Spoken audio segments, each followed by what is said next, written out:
Ешкім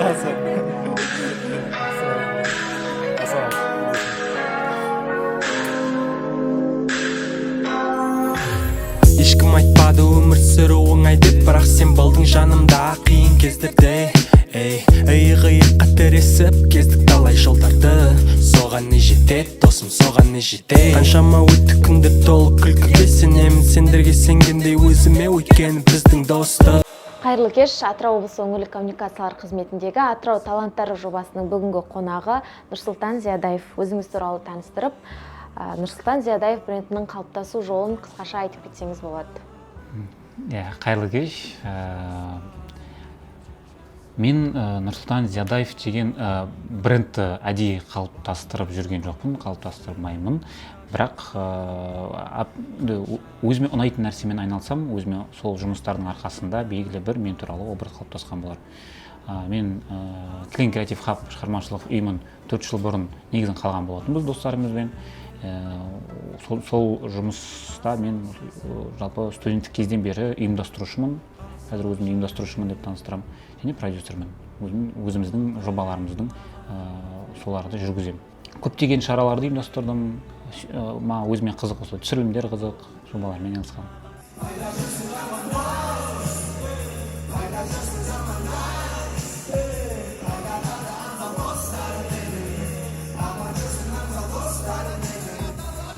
Бүгінгі сұхбат әдеттегіден ерекше болмақ, себебі біз сіздің шығармашылығыңыз туралы, қалай осы жолды бастадыңыз, ол туралы ақпараттың барлығы, сіз қатысқан подкаст, сіз берген сұхбаттардың барлығында тұр екен. Оны білгісі келген адам енді қолжетімді түрде біле алады.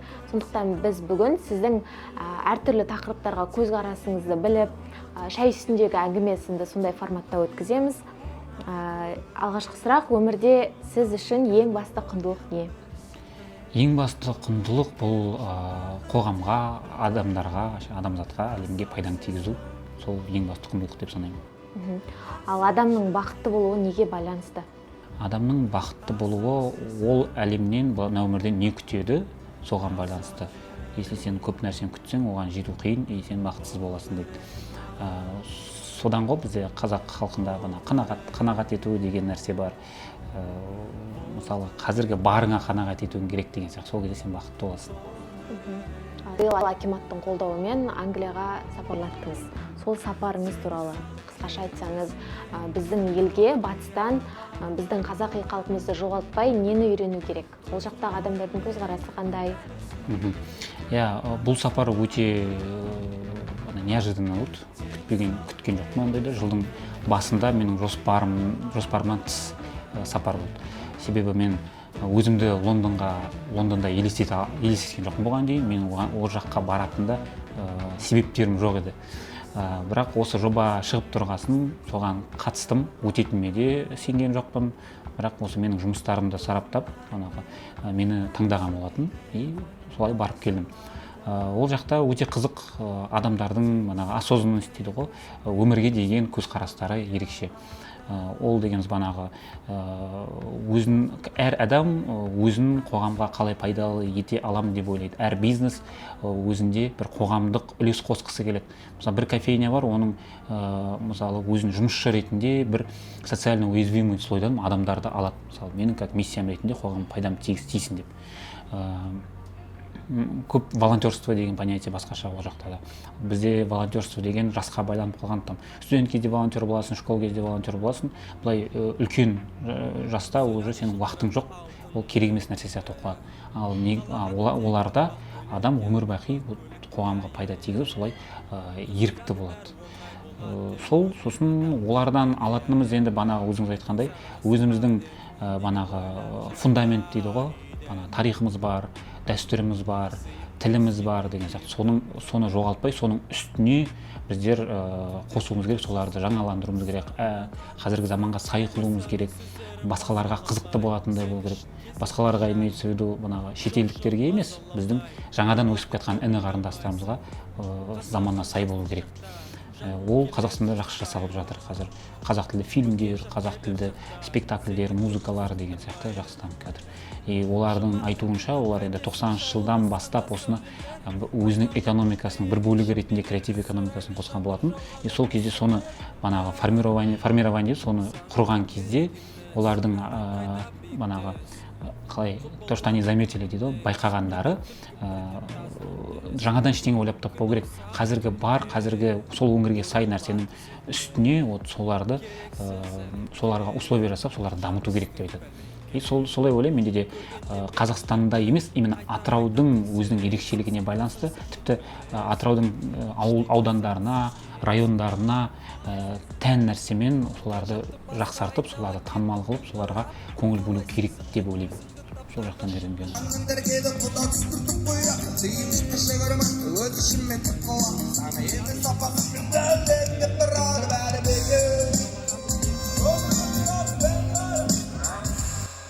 Батыста, мысалы, жасы да, кәрісі де бір тақырыпта сөйлесе алады емін-еркін. Себебі жас адам қалай ойлайды, үлкен кісі де солай ойлай алады. Ал біздің қазақтарда жас адам мен кәрі адам диалог құрғанда олардың әңгімесі бір жерден түйіспей қалуы мүмкін, екеуі екі түрлі ойлайды.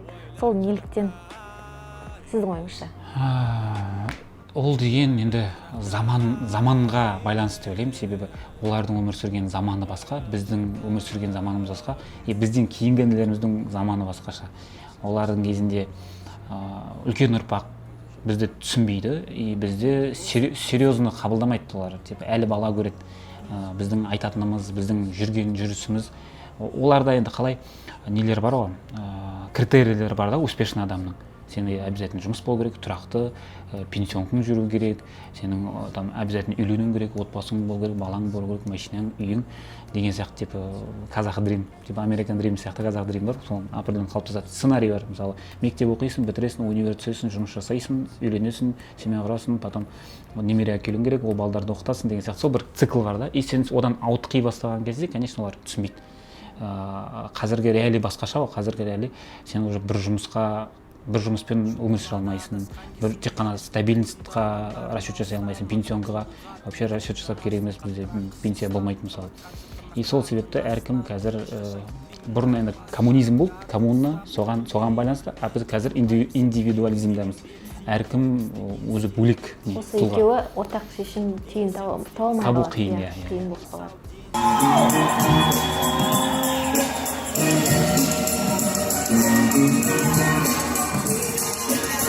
Бүгін кілең қапта үлкен рум тур, орныңнан тур, бұл кезекті тур, кезекті тур.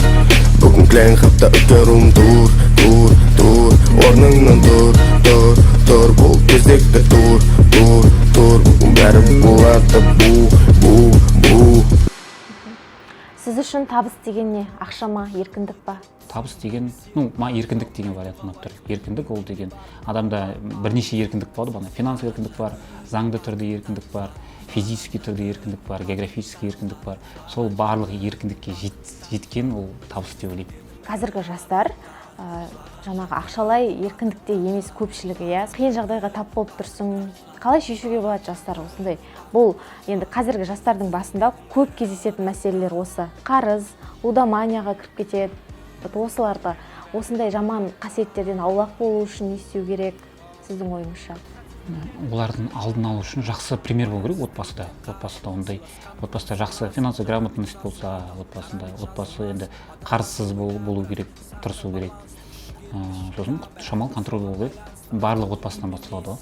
Көбі енді мектепке жауып тастайды, бірақ көбі отбасынан. Жалпы өзіңізде қазір кредит дегендер бар ма?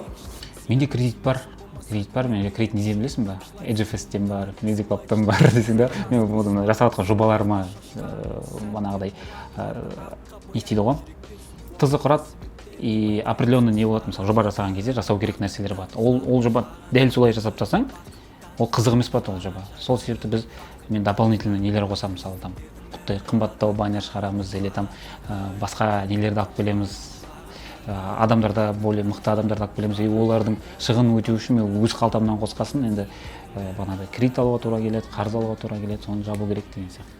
Менде сондай қарыздардың барлығы жобаға байланысты екен. Біздің балдар бүгін жырта деген сөзіме күмән кетіретіндер алдыма келсін. Біз өнермен айналыспаймыз, өнер бізбен айналысады. Мұндай концертті бізден басқа ешкімдер қайтарасады. Ішкі толып қалды бүгін біздің балақай, туған күнге кіргіздік көріндік сұрамай, тойлайтын күн болып тұр лақтырып малақай, қате болатын шығар бізді кетсең бағаламай. Үй алуды қаншалықты маңызды іс санайсыз? Әлде мысалға бір қалада үйің болып тұрақты сол жерде жүрген дұрыс па сіздің ойыңызша? Әлде жастық шақта әр жерді көріп, әр қалада өсіп, әр түрлі іспен айналысып, сынап көру керек па? Мен қазіргі түсінгенім, мысалы соңғы 2 жылда түсінгенім, параллельно алып жүру керек. Енді мен бұрын студент болған кезде, одан жас болдым ғой, бірнеше жылдар бұрын ойладым, мен Қазақстанда тұрмаймын, мен шетелге көшкім келеді, шетелде жұмыс жасағым келеді, шетелдерде қыдырып жүргім келеді деген сияқты. Сол кезде мен ойладым, маған ондай өмір болатын болса, маған тұрақты бір жерде байлайтын якорь керек емес.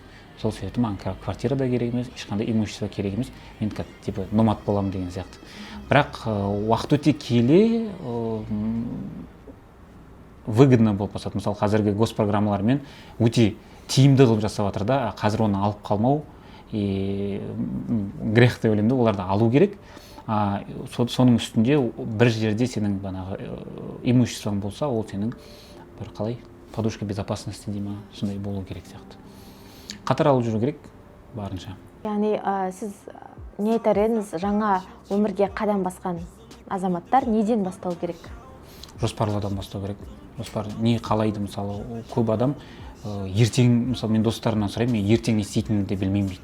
Ертең не болатынын да білмеймін дейді. Ол үйрену керек, 1 жылдан кейін не істейді, 5 жылда не болады, 10 жылда не болады, 30 жылда не болады. И соған байланысты ол өмірін соған, даже ол 30 жылдан кейін мен осындай болғым келеді дейді де, оған қатты тырысып іс жасамаса да, оның ойына салып қойған жоспар болғасын, жайлап соған келе береді негізі, қалай болса да. Бірақ оны жоспарды нақты құру керек. Қашан, қалай, размері қандай, түсі қандай деген сияқты. Мысалы машина армандаса да, машина алғым келеді дейді, ол машинада түрі бар. Немесе үй алғым келеді, успешный болғым келеді дейді. Бірақ ол тоже мынадай не керек, детальдар важны. Менің енді жоспарым бойынша квартирадан бұрын оқуын біліп алу. Мен енді қызым неде 5 жаста, қазір садик оқиды, бірақ біздер уже жоғары оқу орнын таңдап жоспарлау жүрмін, қай оқу орнына түседі деген сияқты.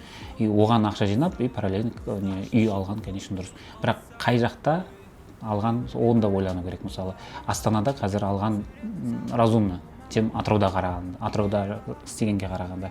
Себебі болашағы бар да ол жақтың. Ішімнен тыңнан білесің, мен сен емес, тізбейім жіпке өтемізге келес, қашпай түбіменде болады түлес. Уайымдарды ойыңнан алыстат, бүкіл достарың айналаңда, қумай ендеше айналсын сені. Көбелектер айналып жүр мені, Жарқыра шамдай, көбелектер айналып жүр мені, жарқыра шамдай. Осы тұрғыда ер жігіттерге сізден кеңес, ерте жаста үйленген дұрыс па, әлде белгілі бір тұрақтылыққа қол жеткізген соң үйленген дұрыс па? Отау құру. Бұл жерде жас вообще маңызды емес. Жас маңызды емес, ол деген сәтке байланысты, қандай адам, қашан адам табасың сен өзің жақсы көретін адамыңды, и ол адаммен сен қаншалықты бірге тұра аласың, қаншалықты саған жаны жақын адам, соны түсінгенде ғана бана барып үйленуге болады. Бірақ мен өзім ерте үйленгеніме қуанамын. Себебі білмеймін, одан кейін таба алмай қаладым ба екен, сол моментте үйленбесем. Қоғамдағы көлемді ірі мәселелердің бірі ажырасу. Өте көп. Қазақстан тіпті алдыңғы орындарға жатады. Сол туралы отбасын сақтау үшін не істеу керек, қандай қасиет болу керек екі жақтан? Қазір бәрі ажырасумен күресіп жатыр да. Негізі проблеманы үйленуден бастау керек сияқты. Себебі не үшін үйленді ол жерде? Не үшін үйлену керек, мүмкін соны түсіндіру керек болатын бар. Қалай ажырасу керек емес. Негізі ажырасқан мен дұрыс емес деп санамаймын. Ажырасқан дұрыс деп санаймын. Сен если адам ұнамаса саған, если сен адам семья құра алмасаң, сен ары қарата көрмесең, зачем саған ол адаммен тұру, тем более алдыңда қырғын не бар, өмірің бар да, сен лучше өзіңе дұрыс адам тапқан дұрыс. Типа қалай айтсам болады, дұрыс үйленуді ойлау керек, чем ажыраспау дегеннен қарағанда. Салдарымен күрескенше себебімен күресу керек алдын ала. Сіздің ойыңызша қазіргі заманда кейбір ата енелер бар, баласы үйленгенде бірге тұрғысы келеді. Отау ішінде отау құрғызады. Сол дұрыс па? Сол үлкен кісілердің көзқарасын біз қалай өзгерте аламыз? Негізінде әр отбасы өзінің бөлек шаңырағы болған дұрыс, бұрын қазақтарда баласы үйленгенде жаңадан отау құрып беретін болып, осы туралы ойыңыз. Бұл да мәселе қоғамда. Иә,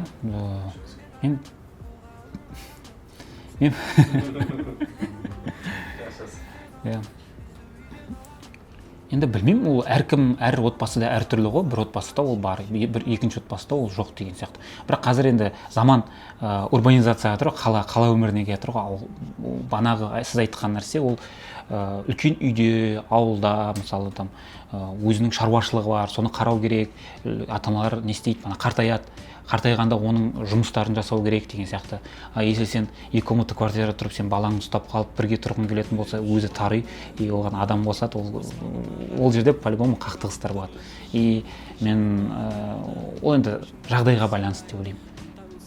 Если сен банағыдай үйде реально шаруа бар, мал бар, егін бар деген сияқты, немесе басқа да отбасылық бизнес бар, ол кезде сен үйдің үлкені немесе кішісі қалады ғой, сол ретінде банағы ответственностьті алған дұрыс деп ойлаймын. А егер қалалық обычный семья болатын болса, кімге қалай ыңғайлы, сол дұрыс қой негізі. Мен естігенім бойынша, енді қазір көп қой сепарация деген сені. Отбасыда бір әке, бір шеше болады, қалған балалар. Если банағы отбасыда әке шеше кім, сенің әке шешең болатын болса, сен уже балаларсың да. Сенде әйеліңде деген сияқты. И жауапкершілікке өту, үлкен өмірге өту, бөлек шығып, бүкіл жауапкершілік өзіңе ала тұра, сөйтіп содан басталады деп ойлаймын. Сол көп рахмет, бүгін мерекемізді бірге өткендеріңізге. Клемхан 3 жыл біздер 3 жастағы бала сияқты біз енді сөйлеп үйреніп келе жатыр. Алдағы уақытта өзіміз туралы айтатын боламыз. Бір толқына болыңыздар, рахмет. Ешкім айтпады өмір сүру оңай деп, бірақ сен болдың жанымда қиын кездерде.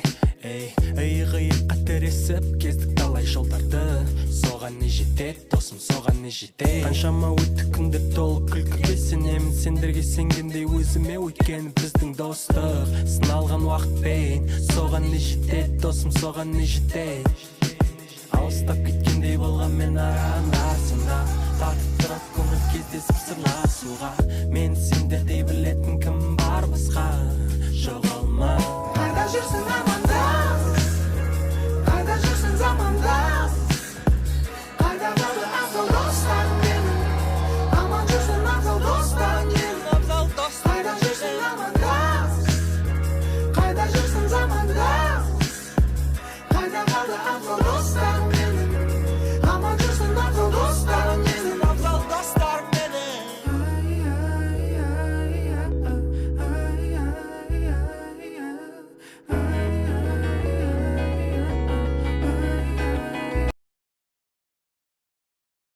Саяхатқа көзқарасыңыз, саяхат сізге не береді? Байқағаным, саяхат әрдайым шабыт береді. Келгеннен кейін сенде жаңа жобаға идея шығады, жақсы адамдармен танысасыз, ол жерде коллаборациялар болады, ол жақпен байланысасыз, ол жақтың опытымен танысасыз, уже өзіңнің еліңдегі, өзің қалаңдағы кемшіліктерді байқайсыз, оның шешу жолдарын білесіз деген сияқты. И саяхаттау күшті, саяхаттау керек, и кругозор кеңейеді, иә. Егер сіз Атыраудың әкімі болсаңыз, не істейсіз бірінші? Жұмыстан шығып кетер едім. Негізі қиын ғой Атыраудың әкімі болу. Бәрі жамандайды, бәрі жаман дейді. Бірақ меніңше, білмеймін, бір адамға қиынсақ, осыншама жауапкершілік ұстап тұру, бұл жерде әртүрлі бағыттар бар, экономикасы бар, қоғаммен жұмыс бар деген сияқты. Мен даже елестете алмаймын өзімді әкім болып. Ал жаңа шетелден жүрген кезде, Атыраудан нені өзгертем деп ойлар келеді дедіңіз, иә? Қазір Атыраудан сіз нені өзгерткіңіз келеді жалпы қаладан? Біздер енді Атырауда шешетін мәселе көп. Клейнхаб болып құрылғанда да біздер өзімізге қалай неформально ішімізде айтып қойған болатынбыз. Біздер шығармашылықпен айналысамыз, шығармашылықпен айналысуға платформалар мүмкіндіктер жасаймыз деп. И содан ауытқымауға тырысып келеміз. Мен соны өзгертер едім. Себебі бізде қазір айтады ғой, фестиваль жоқ, неге фестиваль жоқ, OU-фест неге өтпейді, или там неге күшті фильмдер түсірілмейді деген сияқты. Бізде даже олар жасалу үшін біздер мысалы үй бар да, бізде үй деп алайықшы, мысалы Атырауда шығармашылығын. Бізде даже фундамент құйылмаған, күшті основа бар, біздің жеріміз бар. Бізде күшті композиторлар шыққан, мықты күйшілер, банағы термешілер, әншілер бар да. И одан кейінгі ұрпаққа ыңғайлы болатындай сахналар, оқу орындар жоқ бізде, площадкалар жоқ. Мысалы бізде кино түсірейін десең, арендаға алатын жер жоқ, камераны, светті деген сияқты. Немесе концерт жасайын десең де площадка жоқ. Банағы біздер енді жалғыз доступный далада Жилгородокта шағын сахна бар, соны қолдандық. Үлкен концерт жасайын десең, мысалы жайық бар, фок бар, олардың жағдайы келмейді қазіргі форматқа. Ескі олар бана санитарный бойынша да, безопасность бойынша да көп келе бермейді. Бізде жабық ареналар жоқ, мысалы келетіндей. Мысалы біздер жасауға болады әлемдік масштабта, там Imagine Dragons'та келуге ақша табасын, банағы аппаратураның бәрін жан-жақтан табасын. Бізде туристер келгенде оларды қамтамасыз ететін қонақ үй жоқ деген сияқты, ресторандар жеткіліксіз оларға, шетелдік азаматтарды қамтитын. И сол себепті бүкіл бәрін комплексін қарау керек. И масштабты жайлап үлкейте беру керек. Ең бірінші адамдардың көзқарасын өзгерту керек. То, что шығармашылық ол деген жай ғана ойнап күлу хобби емес. Қазір жақсы, Қазақстан бойынша жақсы дамып жатыр, концерттер, кинолар, музыка деген сияқты. Ол манағы бізде Қазақстан мұнай индустриясы бар ғой, мұнайда отыр да. И соған альтернатива болатындай күш. Мұнай таусылады, адамдардың шабыты ол шыға береді. Ол қайта возобновляемый ресурс дейді, сондай нәрсе ол. Бұйырса бізде 12.000 адамдық концерт зал салынады ғой. Сол кезде сізден күшті шығармашылық концерттер күтеміз. Ешкім айтпады өмір сүру оңай деп, бірақ сен болдың жанымда қиын кездерде. Иық-иыққа тіресіп кездік талай жолдарды. Соған не жетеді, досым, соған не жетеді. Қаншама өтті күндер толы күлкіге, сенемін сендерге сенгендей өзіме, өйткені біздің достық сыналған уақытпен. Соған не жетеді, досым, соған не жетеді. Алыстап кеткендей болған мен арандасында.